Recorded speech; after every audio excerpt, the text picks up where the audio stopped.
Hello बच्चों, कैसे हो? सब बढ़िया चल रहा है? लगता है मुझे सब बढ़िया हो रहा होगा। लेक्चर ले रहे होंगे, सब बढ़िया चल रहा होगा। तो देखो, हमने अभी तक की बातें कर ली हैं डी ब्लॉक एलिमेंट्स की, ठीक है। और डी ब्लॉक एलिमेंट्स अपना कंप्लीट हो चुका है बिल्कुल।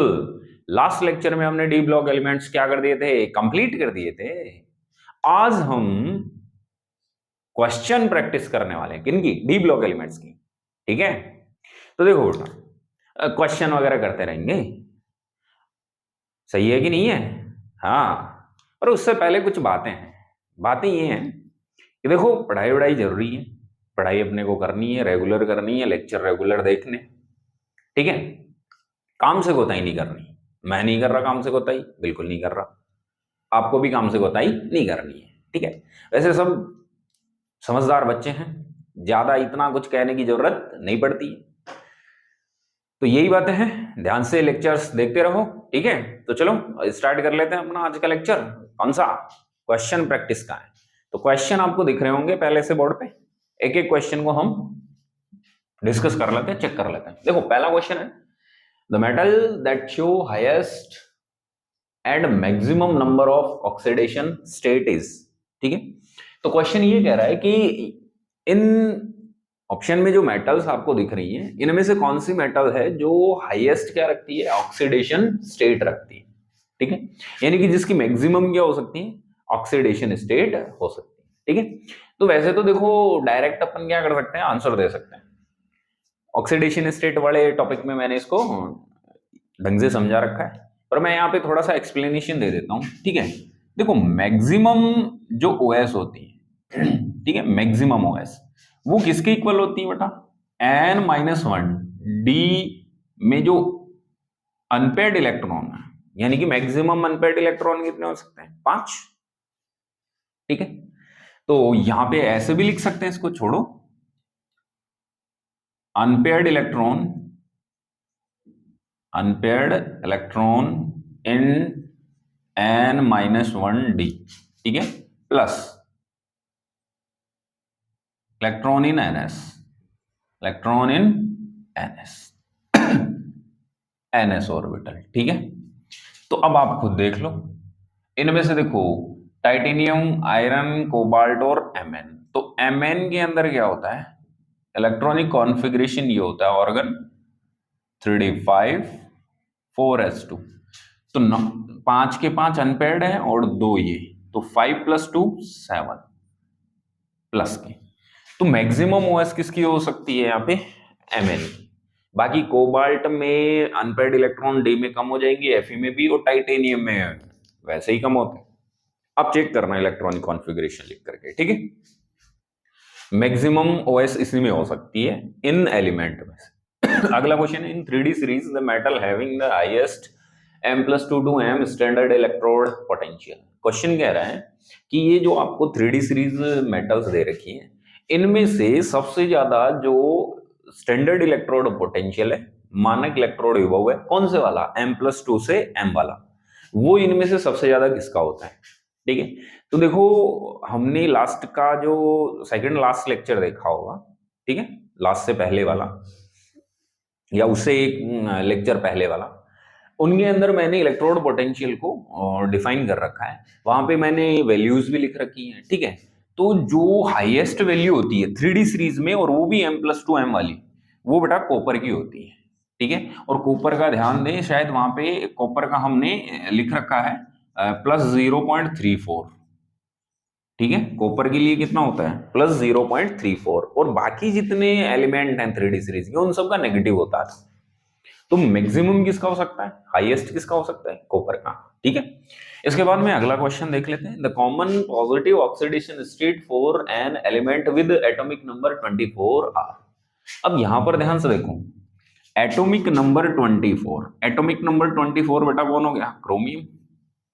और क्रोमियम की ओएस +2 से +6 तक हो सकती है। ये हमने ओएस वाले टॉपिक में देखा था। तो आप अगर आपने ढंग से लेक्चर देखे हैं सारे, एक भी क्वेश्चन ऐसा नहीं है शायद जो नहीं हो, ठीक है। तो क्रोमियम की +2 टू कहां तक होती है? +6 तक होती है। तो यहां पर पॉजिटिव ऑक्सीडेशन स्टेट बतानी है, ठीक है। ठीक है। कॉमन पॉजिटिव स्टेट बतानी है किसी एलिमेंट की, और वो कौन सा है, एटॉमिक नंबर 24 वाला है, तो उसकी क्रोमियम है, 24 एटॉमिक नंबर क्रोमियम है, और क्रोमियम की +2 कहाँ होती है, +6। तो देखो कितने इजी इजी क्वेश्चन है।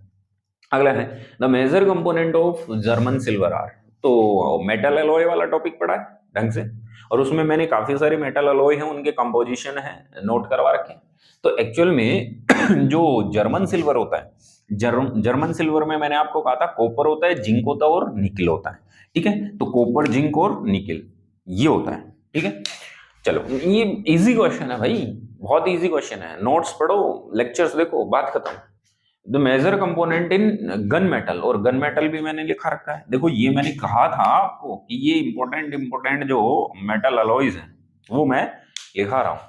और यहां पर ध्यान से देखो, जो गन मेटल होती है इसमें और गन मेटल में, जर्मन सिल्वर और गन मेटल में केवल एक मेटल का डिफरेंस होता है। ठीक है, यहाँ निकिल होती है और वहां टिन होता है। ठीक है, तो कॉपर हो गया, ठीक है, जिंक हो गया, और निकिल की जगह क्या होता है, टिन, तो टिन इसमें है। देखो यहां निकिल निकिल होता ही नहीं है, तो आंसर कौन सा आ जाएगा इसका, फर्स्ट। क्लियर, लेक्चर देखो समझ में आएगा सारा। अगला है the element that usually does not show variable oasis. यानी कि क्वेश्चन ये कह रहा है कि वो एलिमेंट जो वेरिएबल ओएस शो करता ही नहीं है, सामान्यतः वेरिएबल ओएस शो नहीं करता। तो याद करो मैंने ओएस वाला टॉपिक पढ़ाया था, उस दिन हमने कहा था कि किसी भी सीरीज में फर्स्ट और लास्ट एलिमेंट है वेरिएबल ओएस शो नहीं करते। अगर वो लाइन आपको याद है तो ये क्वेश्चन खत्म हो गया। ठीक है, तो एक बात बताओ, यहां पर कॉपर लास्ट नहीं होता, टाइटेनियम फर्स्ट नहीं है, वेनेडियम भी फर्स्ट नहीं है। ठीक है, तो स्कैंडियम फर्स्ट है 3D सीरीज का, और ये सारे 3D सीरीज एलिमेंट है, और 3D सीरीज एलिमेंट में फर्स्ट है ये, और लास्ट कोई है नहीं, लास्ट जिंक होता। तो यहां पर कौन आ जाएगा आंसर बेटा अपना, स्कैंडियम। तो फर्स्ट एलिमेंट है वो वेरिएबल ओएस शो नहीं करेगा, ओनली +3 होती है, अगर आपको पता हो तो स्कैंडियम की, इसके अलावा और कोई ओएस नहीं होती। अगला, which of the following ions does not liberate H2 gas on the reacting with dilute acid. तो कुल मिला के क्वेश्चन क्या कह रहा है कि अगर हम इन आयंस में से, अगर हम ये पूछें आपसे कि इन आयंस में से कौन सा आयन है वो डाइल्यूट एसिड तनु अम्लों के साथ रिएक्ट करके, क्रिया करके हाइड्रोजन गैस नहीं देगा, हाइड्रोजन गैस नहीं देगा। अब याद करो हमने जब पढ़ा था, हाइड्रोजन गैस कब लिबरेट हो सकती है, ध्यान से सुनना, हाइड्रोजन गैस तब लिबरेट हो सकती है, या एक्सप्लेनेशन दे रहा हूं मैं, ठीक है, ये देखो एक्सप्लेनेशन। हाइड्रोजन गैस तब लिबरेट हो सकती है जब H+ है वो क्या कर लें, इलेक्ट्रॉन ले लें, कितने, 2H+, कितने इलेक्ट्रॉन ले लें, 2, तो वो किस में कन्वर्ट होंगे, H2 में। ठीक है, क्लियर है कि नहीं। तो अब हमें ये चेक करना है कि इनमें से कौन सा आयन है जो इलेक्ट्रॉन देगा नहीं। अगर इलेक्ट्रॉन नहीं देगा तो H+ इलेक्ट्रॉन लेगा नहीं और H2 गैस लिबरेट करेगा नहीं। क्लियर है कि नहीं। तो अब यहां मेन बात ये है कि देखो Mn+2 को देख लेते हैं, पहले किसको देख लेते हैं, Mn+2 को। तो यहां पर ध्यान से देखना, Mn+2 जो होता है बेटा, इसका इलेक्ट्रॉनिक कॉन्फ़िगरेशन होता है ऑर्गन 3d5, और हमें पता है ये क्या होता है, स्टेबल। ये कैसा होता है, स्टेबल, बिकॉज ये हाफ फील्ड है, अर्धपूरित है। ठीक है, तो ये स्टेबल है। अब ध्यान से देखो, अगर मैं Mn की रिएक्शन कराऊं एसिड से, एसिड में कौन होगा, H+, तो Mn+2 को H+ से रिएक्ट कराऊं, यूं मान के चलो, तो Mn+2 इलेक्ट्रॉन देगा, तब जाकर के H+ इलेक्ट्रॉन लेगा। पर आप देखो Mn+2 क्या है, स्टेबल, तो ये इलेक्ट्रॉन डोनेट करेगा ही नहीं, और अगर इससे इलेक्ट्रॉन निकलवाना है तो बहुत ज्यादा एनर्जी की रिक्वायरमेंट है, तो ये इलेक्ट्रॉन देगा ही नहीं क्योंकि ये स्टेबल है। जबकि टाइटेनियम की बात करें तो टाइटेनियम के अंदर क्या होगा, तो इधर देखो टाइटेनियम का वैसे क्या होता है, ऑर्गन 3d2 4s2। ठीक है, तो टाइटेनियम +2 बनना है, तो यहां से S चला गया, तो यहां कितने हो गए, D2। अब ये ना तो फुल फील्ड है ना हाफ फील्ड है, पार्शियली फील्ड है, तो ये इजीली इलेक्ट्रॉन क्या करेगा, देगा। तो ये इलेक्ट्रॉन देगा तो H2 गैस लेगा। ऐसे ही वेनेडियम होगा, वेनेडियम +3 में क्या होता है, V+3। वेनेडियम में क्या हो जाएगा, ऑर्गन, और 3d2 की जगह कितना हो जाएगा, 3d3। तो ये भी ना हाफ है ना फुल है, ना आधा है ना पूर्ण है, पार्शियली है, तो ये भी इलेक्ट्रॉन देगा इजी। और क्रोमियम प्लस 2 की बात करो तो क्रोमियम प्लस 2, इसको भी बता देते हैं आपको, क्रोमियम प्लस 2, तो क्रोमियम प्लस 2 का इलेक्ट्रॉनिक कॉन्फ़िगरेशन हो जाएगा ऑर्गन 3d4। क्या हो जाएगा? Organ 3d4। तो ये भी ना हाफ है ना फुल है, ये कैसा है? पार्शियली। तो ये तीनों तो इलेक्ट्रॉन डोनेट करके हाइड्रोजन गैस लिबरेट कर देंगे डाइल्यूट एसिड से, बट Mn इलेक्ट्रॉन देना पसंद नहीं करेगा। तो बातें क्लियर हुई कि नहीं हुई? बातें समझ आई कि नहीं आई? आ रही है? तो यहां पर अपना आंसर कौन सा आ जाएगा? यहां अपना आंसर आने वाला है बेटा ए। ठीक है, तो ये अपने जो 7 क्वेश्चन है, अगर आपने नोट्स लेक्चर्स बढ़िया तरीके से रेगुलरली कंसंट्रेशन के साथ अगर चेक किए हैं तो एक भी क्वेश्चन ऐसा नहीं है शायद वहां से नहीं मिला। ठीक है, और ये आपको और बता दूं मैं, ये सारे क्वेश्चन प्रीवियस जो एग्जाम्स हैं, ईयर हैं, ठीक है, प्रीवियस ईयर हैं, उनमें पूछे गए हैं और जेई के क्वेश्चन है सारे। तो सोचो कितने इजी क्वेश्चन आते हैं। ठीक है, चलो मैं साइड में होता हूं, जल्दी से स्क्रीनशॉट लो। ओके बच्चों, तो देखो 7 क्वेश्चन हैं वो अपने कंप्लीट हो गए हैं। आगे के क्वेश्चन है, ध्यान से देखते रहो, बहुत इजी क्वेश्चन है, आए हुए क्वेश्चन है। ठीक है, तो ध्यान से देखो। अगला question 8 number question, which one of them is expected to have the highest E naught m plus 3 to m plus 2 value. यानी कि क्वेश्चन ये कह रहा है कि इनमें से जो ऑप्शन आपको दे रखे हैं, इनमें से कौन है जो m+3 से m+2 का जो पोटेंशियल है E नॉट, ठीक है, स्टैंडर्ड जो रिडक्शन पोटेंशियल हमने देखा भी है, इसकी वैल्यू मैक्सिमम कौन रखता है इनमें से।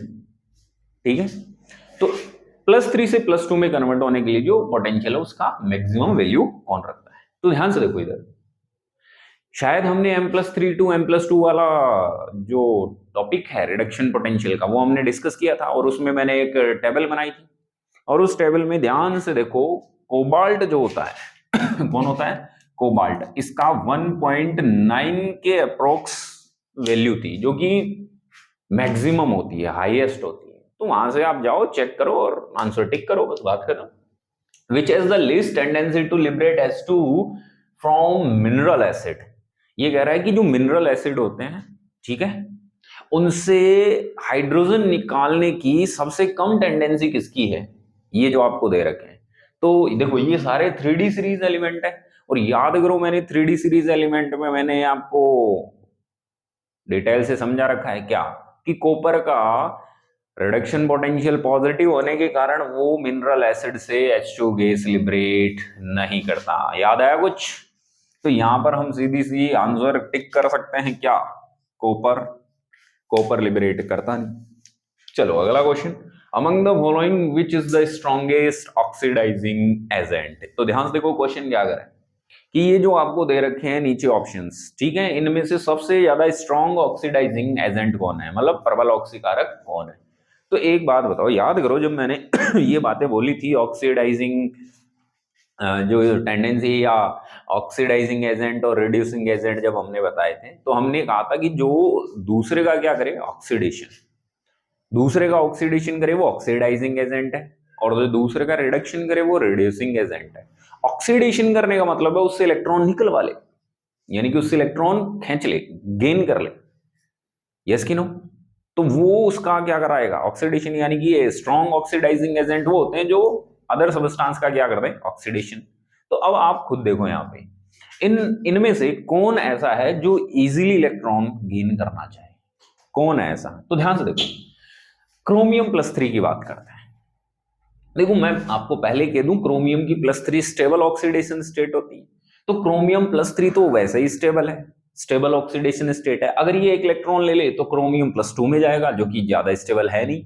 तो ये स्टेबल से अनस्टेबल में कन्वर्ट नहीं होना चाहेगा इलेक्ट्रॉन लेके, तो ये तो इलेक्ट्रॉन वैसे नहीं लेगा, यानी कि इलेक्ट्रॉन दूसरे से खींचेगा नहीं, तो उसका ऑक्सीडेशन होगा नहीं। यस कि नो, क्लियर है कि नहीं है? चलो इसके बाद अगर हम बात करें तो टाइटेनियम है, टाइटेनियम +4 में स्टेबल होता है, तो ये इलेक्ट्रॉन डोनेट करना चाहेगा।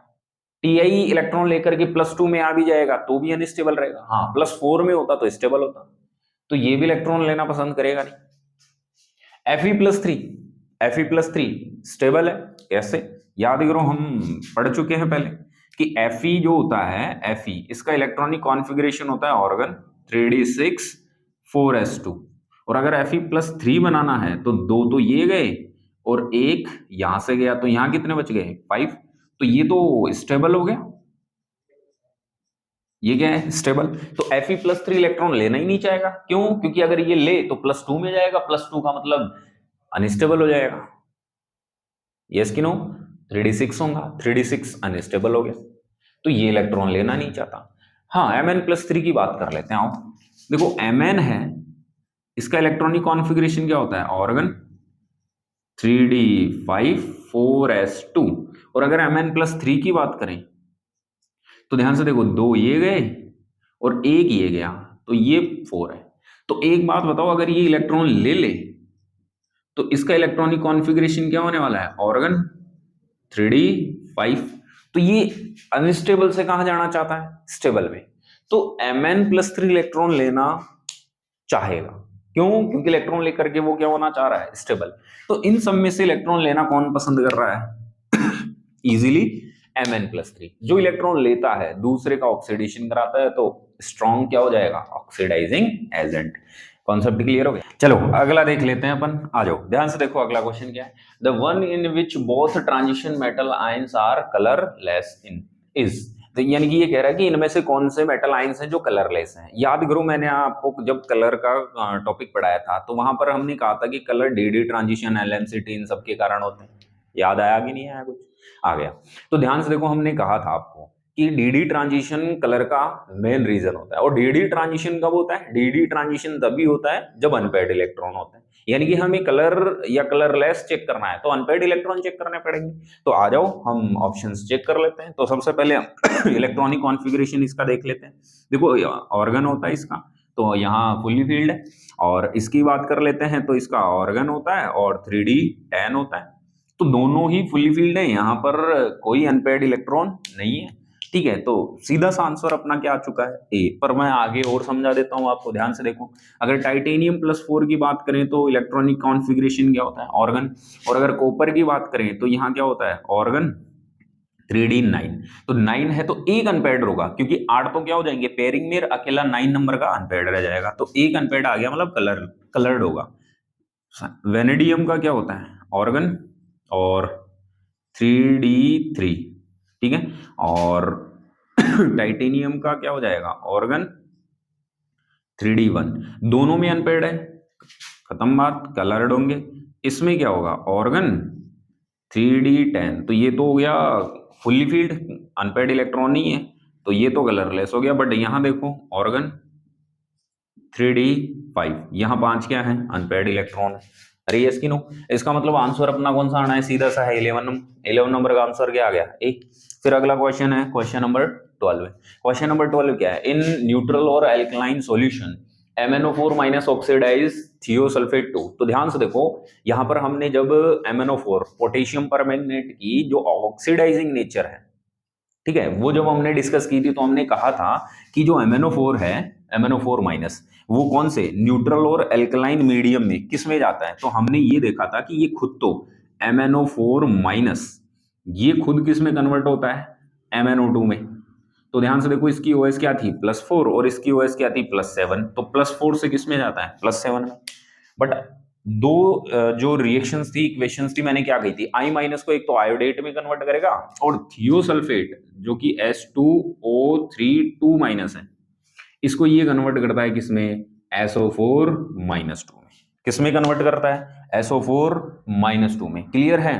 तो ओके, ठीक है, तो इसका आंसर तो अपना पहले ही लगा हुआ है। ठीक है, चलो कोई बात नहीं। तो यहां पर हमने देख लिया कि SO4 क्या होगा? -2। तो आंसर क्या आना है इसका? डी। क्लियर है कि नहीं है? तो इसका आंसर क्या होने वाला है? डी होने वाला है। ठीक है, तो ये हमने सब पढ़ रखा है, ये सब हमने पढ़ रखा है। क्लियर है? चलो अगला क्वेश्चन देख लेते हैं फटाफट से। Alkaline oxidative fusion of MnO2 gives A which on electrolytic oxidation in alkaline solution produces B। A and B respectively are।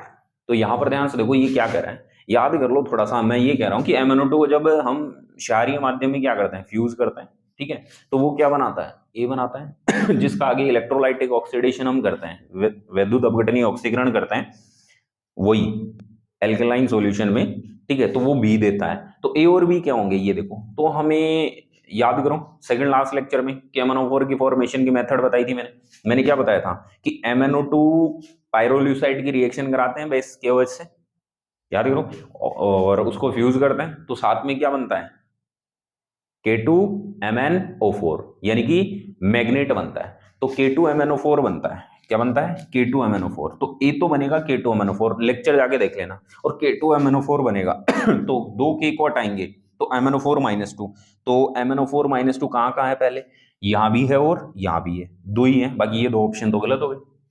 तो पहला तो बनना है, ए तो बनना है MnO4-2। फिर आगे ध्यान से देखो, इलेक्ट्रोलाइटिक ऑक्सीडेशन कराते हैं, मैंने कहा था एनोड पर होता है, और एनोड पर क्या बनता है कि MnO4 पोटेशियम पर मैग्नेट, तो के को हटाएंगे तो MnO4- हो जाएगा, तो बी क्या बनना है, MnO4-, तो MnO4- कहाँ है, इसमें है, इसमें नहीं है, तो सीधा सा अपना आंसर यहाँ क्या आ गया बेटा, ए। क्लियर है, और ये है अपना क्वेश्चन नंबर 13। क्लियर, तो ये 13 क्वेश्चन है अपने वो कंप्लीट हो चुके हैं। जल्दी से फटाफट से स्क्रीनशॉट मारो, आगे बढ़ते हैं हम क्वेश्चनों पे, ठीक है, ओके। चलो बच्चों, तो हमने 13 क्वेश्चन कंप्लीट कर लिए, अब देखो आगे 14 नंबर क्वेश्चन। 14 नंबर क्वेश्चन क्या कह रहा है, the nature of the oxides V2O3 and CrO is indexed as X and Y, the correct set of X and Y। ये क्या कह रहा है कि हमने V2O3 और CrO है, ठीक है, इनको हमने एक इंडेक्स के अकॉर्डिंग रखा है, ठीक है, और इनकी जो नेचर है वो हमें बतानी है, और इनको हमने X और Y माना है नेचर को, कि V2O3 की नेचर X है और CrO की नेचर Y है, ठीक है, तो हमें करेक्ट सेट को चुनना है, यहाँ पे कौन सा सेट सही है। तो एक बात आप याद करो, जो लास्ट सेकंड लास्ट लेक्चर है शायद, हाँ उसमें आपको मिल जाएगा ठीक है, तो सेकंड लास्ट लेक्चर में आप याद करो V2O5 क्या था भाई, V2O5 एम्फोटेरिक था, क्या था, एम्फोटेरिक। तो बताओ वेनेडियम +5 में है यहाँ, और ये एम्फोटेरिक है, तो याद करो लोअर ऑक्सीडेशन स्टेट में मैंने क्या कहा था, मिनिमम या लो ऑक्सीडेशन स्टेट में क्या होते हैं, बेसिक नेचर। तो V2O5 +5 में है, और V2O3 किस में है, +3। तो बताओ ये एम्फोटेरिक है तो ये लोअर हो गया, तो बताओ ये कौन सी नेचर का होने वाला है, बेसिक। तो सिंपल सी V2O3 बेसिक नेचर है, तो एक्स होगा बेसिक, ये रोंग हो गया। अच्छा ये बेसिक है और ये भी बेसिक है, ये एम्फोटेरिक होगा नहीं, एम्फोटेरिक V2O5 होता है, ठीक। और CrO ये भी बेसिक होने वाला है, याद करो मैंने ये तो लिखा भी था, मिनिमम OS +2 में है, तो ये भी कैसा होने वाला है, बेसिक बेसिक नेचर का। तो यानी कि दोनों ही बेसिक नेचर के होने वाले हैं, बेसिक नेचर के होने वाले हैं, तो बेसिक बेसिक, तो आंसर कौन सा आ गया, सी। डिटेल से पढ़ा रखा है, जाके देखो चेक करो।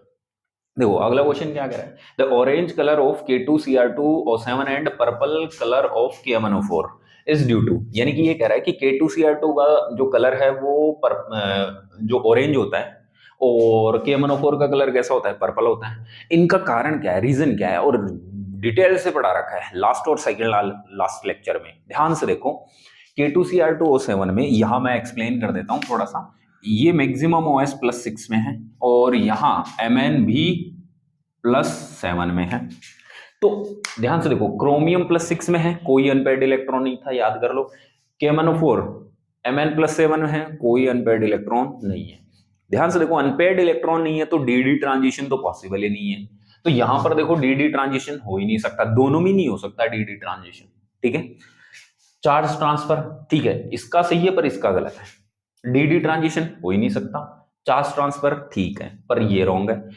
चार्ज ट्रांसफर इन बोथ, ये सही है, दोनों में ही किसकी वजह से होता है, चार्ज ट्रांसफर की वजह से, डी ट्रांजिशन तो दोनों में नहीं होगा, ठीक है। तो आंसर क्या आ गया, सी। सो सिंपल, ढंग से लेक्चर देखो, बस बात कर। The total number of Mn_O bonds in Mn2O7, और याद करो Mn2O7 ठीक है। Mn2O7 के अंदर जैसे Cr2O7 होता है, क्या होता है, Cr2O7, वैसे ही कौन है, Mn2O7, कौन है? Mn2O7। तो Mn2O7 के अंदर ध्यान से देखो डबल बॉन्ड कितने होते हैं? 6। कितने होते हैं डबल बॉन्ड? जो M डबल बॉन्ड O है वो कितने होते हैं? 6। ऐसे मैं थोड़ा सा बता देता हूं। ऐसे भाई ये Mn, ये भी क्या है? Mn। तो 7 इलेक्ट्रॉन हैं पार्टिसिपेट कर रहे हैं, तो double bond O, double bond O, double bond O, double bond O, double bond O, double bond O, और एक जो रहता है वो ऐसे रहता है। ठीक है, तो हो गए Mn2O7। चार्ज इसमें है नहीं, तो देखो M डबल बॉन्ड O कितने? 3 और 3 6। तो सिंपल सी बात है, आंसर कितना आना है? 6। तो इसका आंसर क्या आ जाएगा बेटा? 6 आ जाएगा। हो गया। अगला देखो question, the reaction of H2O2 with KMnO4 in acidic medium. Main बात क्या है? मेन बात है एसिडिक मीडियम। ठीक है, लीड्स टू द फॉर्मेशन। ये क्वेश्चन कह रहा है कि अगर हम KMnO4 की रिएक्शन किससे करा दें? H2O2 से। कौन से मीडियम में? एसिडिक मीडियम में। शायद मैंने लिखाई भी है, कराई भी है, याद कर लेना, देख लेना। ठीक है, लीड्स टू द फॉर्मेशन, तो ये किसका फॉर्मेशन है उसको लीड करेगा। ठीक है, तो ध्यान से देखो, सिंपल सी बात है, एक ही चीज है, एसिडिक मीडियम में, in acidic medium, in acidic medium, in acidic medium की बात करें तो Mn जो होता है, ठीक है, Mn, तो वो MnO4 है। देखो KMnO4 में क्या हो गया? K हटा देंगे तो MnO4 क्या हो गया? माइनस। तो ये आप ध्यान से देखो, एसिडिक मीडियम में ये किस में कन्वर्ट होता है? +2 में। तो ये +7 है, ये +2 से किस में चला गया? +7 में। तो यहां पर ध्यान से देखो, किसका फॉर्मेशन लीड करेगा? H2O2 से रिएक्ट कराएंगे तो Mn+2 का। तो यहां से आंसर क्या आ गया? आंसर आ गया ए। क्लियर है? तो देखो ये 17 क्वेश्चन अपने क्या हो चुके हैं बेटा? कंप्लीट हो चुके हैं। ठीक है, एक बार जल्दी से आप इनका स्क्रीनशॉट ले लो, कुछ 1-2 क्वेश्चन और हैं वो मैं और करा देता हूं, फिर लेक्चर खत्म करेंगे। ठीक है, ओके ओके बच्चों, तो देखो हमने क्वेश्चन 17 क्वेश्चन कंप्लीट कर लिए हैं। ये रहा 18, ये रहा 19 और ये रहा क्वेश्चन नंबर 20। ये रहा क्वेश्चन नंबर 20। ठीक है, और ये 19। चलो तो ध्यान से देखो, क्वेश्चन नंबर 18 क्या करें? The statement that is incorrect about the interstitial compound is. तो ये कह रहा है कि इंटरस्टिशियल कंपाउंड के लिए कौन सा स्टेटमेंट क्या है? इनकरेक्ट है, ये बताना है। याद करो, मैंने लिखा रखे हैं सारी प्रॉपर्टीज वहां पे। क्या? दे आर वेरी हार्ड, बिल्कुल हार्ड हो जाते हैं, क्योंकि इंटरस्टिशियल स्पेस में स्मॉल जो साइज एटम्स हैं वो आने से हार्डनेस इंक्रीज हो जाती है। तो सिंपल सी है, ये सही है। They have metallic conductivity, retain रखते हैं, मेटेलिक कंडक्टिविटी में कोई चेंजेस नहीं आता, तो ये भी राइट है। दे हैव हाई एमपी, जब हार्ड ज्यादा हो गया तो मेल्टिंग पॉइंट, एमपी का मतलब मेल्टिंग पॉइंट, वो भी क्या हो जाएंगे? हाई हो जाएंगे। तीनों ऑप्शन सही है ऊपर वाले। दे आर केमिकली रिएक्टिव, याद करो मैंने कहा था ये इनर्ट होते हैं, केमिकली क्या होता है? इनर्ट, रिएक्टिव नहीं होते। तो रॉन्ग स्टेटमेंट कौन सा हो गया? डी। ठीक है, चलो अगला question, during the reaction of MnO4 minus with H2O3 thiosulfate, the change in oxidation of Mn occurs by value of 3. Identify which of the below medium will favor the reaction. Question कह रहा है कि जब अगर हम MnO4 minus की reaction H2O3 2 minus, जिसे thiosulphate कहते हैं, उससे कराते हैं, तो ऑक्सीडेशन में जो चेंजेस हैं Mn की ऑक्सीडेशन में जो चेंज है वो कितने से होता है? 3 से चेंज आ जाता है। ठीक है, तो हमें ये आइडेंटिफाई करना है कि नीचे जो मीडियम दे रखे हैं उनमें से कौन सा मीडियम है इस चेंज के लिए फेवरेबल होगा। ठीक है, यही है।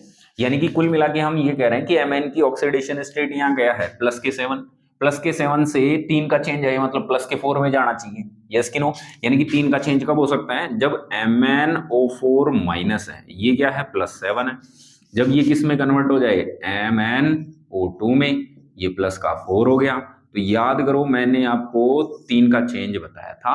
याद करो, वैलेंसी फैक्टर कितना आ रहा था? 3। और वैलेंसी फैक्टर 3 आना या तो न्यूट्रल मीडियम हो सकता है या वीक बेसिक मीडियम हो सकता है, दोनों में से। ठीक है, तो उसी कंडीशन में +3 का चेंज आता है, यानी कि 7 से +4 में जाएगा। एक्वस एसिडिक हो ही नहीं सकता, एसिडिक में तो +2 में जाता है। एसिडिक नहीं हो सकता, एक्वस और न्यूट्रल, एक्वस न्यूट्रल, न्यूट्रल हो सकता है। बहुत एसिडिक हो ही नहीं सकता, तो न्यूट्रल के केस में जाता है, ठीक है। या फिर यहाँ फेंटली एल्कलाइन भी आ सकता था, ठीक है। तो न्यूट्रल और फेंटली एल्कलाइन दोनों साथ आते तो ये हो जाता, ठीक है।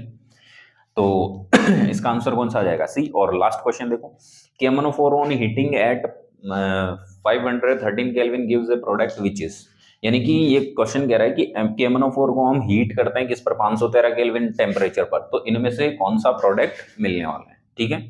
तो ध्यान से देखो, आपको मैंने प्रॉपर्टी बताई थी कि हीटिंग वाली क्या थी? KMnO4, या इसको हम ऐसे लिख सकते हैं MnO4 माइनस। जब हम इसको क्या करते हैं, हीट करते हैं, तो ये K2MnO4 में कन्वर्ट होता है, किसमें?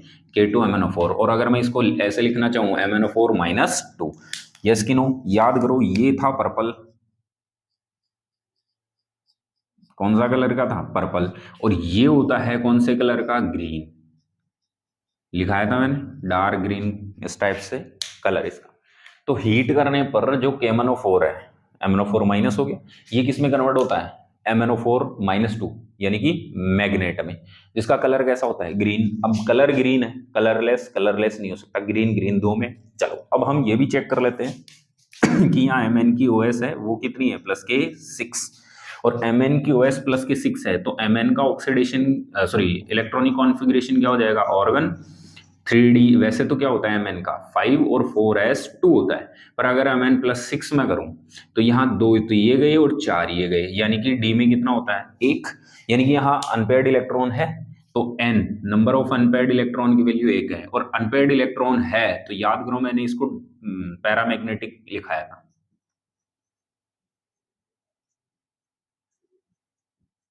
क्या होता है ये? पैरामैग्नेटिक नेचर का होता है, ठीक है। तो यहाँ पर ग्रीन और पैरामैग्नेटिक, तो ग्रीन और डायमैग्नेटिक है, ग्रीन और पैरामैग्नेटिक। तो यहाँ पर अपना आंसर कौन सा आ जाना है? डी, ठीक है। तो ये अपनी क्वेश्चन प्रैक्टिस कंप्लीट हो चुकी है बेटा। पूरा डी ब्लॉक जो है एलिमेंट है उनके क्वेश्चन हमने कंप्लीट कर लिए, ठीक है।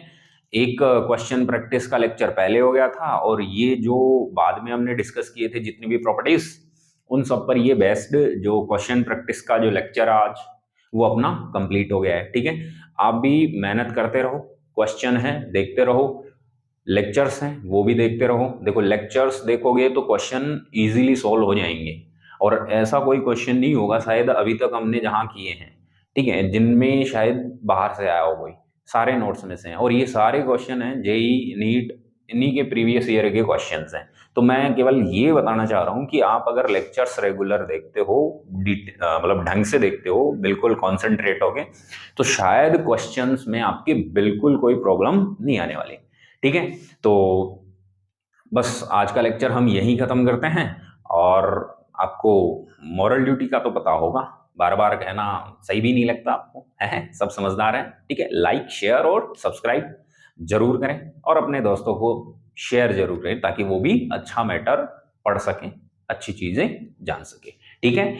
ओके, तो आज का लेक्चर हम यहीं खत्म करते हैं, फिर मिलते हैं नेक्स्ट लेक्चर में, ठीक है। Tata bye bye, take care.